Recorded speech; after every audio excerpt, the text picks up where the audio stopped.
जैसा कि मैंने बताया था वो परिवर्तन जो प्रकृति द्वारा किए जाते हैं, यानी कि जैसे बारिश का होना, सर्दी होना, भूकंप आना, बरसात होना, ये सारे परिवर्तन कैसे हैं जो प्रकृति द्वारा किए जाते हैं, वो सारे प्राकृतिक परिवर्तन हैं।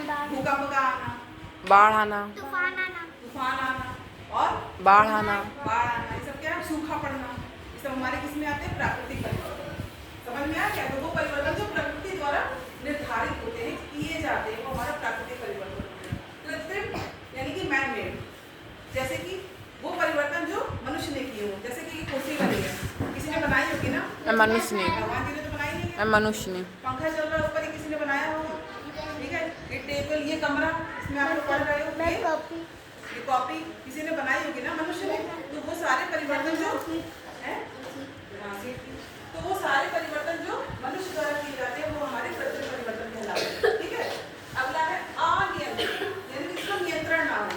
अचानक से मान लो तूफान आ जाए यहाँ पे, या अचानक से बारिश हो जाए, हम लोग रोक नहीं सकते मैम, है ना? तो बाढ़ आ जाए, तो वो सारे परिवर्तन जो हमारे नियंत्रण में ना हो, तो वो भी कैसे प्रकृति द्वारा कहीं ना कहीं निर्धारित किए जा रहे हैं, तो वो हमारे सारे कैसे होंगे? अनियंत्रित परिवर्तन। ठीक है, जिसमें हमारा नियंत्रण ना हो। अगर बारिश हो जाए अभी तो क्या उसको रोक सकते हैं हम? नहीं रोक सकते। तो क्या हो गया हमारा? अनियंत्रित परिवर्तन। अगला देखो है नियंत्रित परिवर्तन। ये क्या है? जिसमें हमारा नियंत्रण हो। मान लो फैन चल रहा है, ये भी इसको हम बंद भी कर अगर सकते हम हैं। बंद करना चाहे तो तुरंत उसका स्विच ऑफ कर देंगे, ठीक है?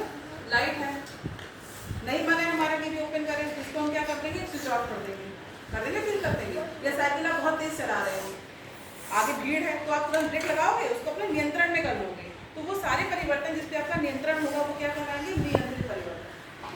अब ये देखो जटिल परिवर्तन, यानी कि वो परिवर्तन बहुत कठिन हो, हार्ड हो, जैसे कि जो हम लोग कोयला प्राप्त करते हैं, जिसमें डीजल, पेट्रोल, मिट्टी का तेल, ये पता है कैसे मिले हैं? पता है कभी?